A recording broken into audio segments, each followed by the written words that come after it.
Končno je lahko svojo skrivnost delil z mamico. Tesno objeta sta zaspala in se še v spanju držala na smeh, ker sta bila skupaj. Snežek in njegova mamica. Kako srčna pravljica, kaj ne? Medvedek se je res potrudil in skrbno varoval svojo skrivnost. In poglejte, kaj je ustvaril. Prečudovito sneženo skulpturo. In kako vesela je bila mamica.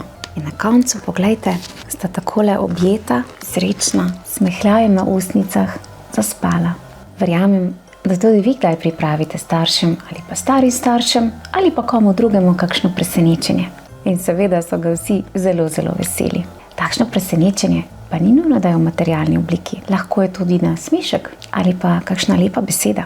Vse to so lepa presenečenja, ki smo jih vsi veseli. V mojem knjižnem kotičku pa lahko prisluhnete še eni zelo podobni pravljici z naslovom Sneženi medo. Zimski pozdravček prav vsem in najlepša hvala, da spremljate pravljice. Čau, čau!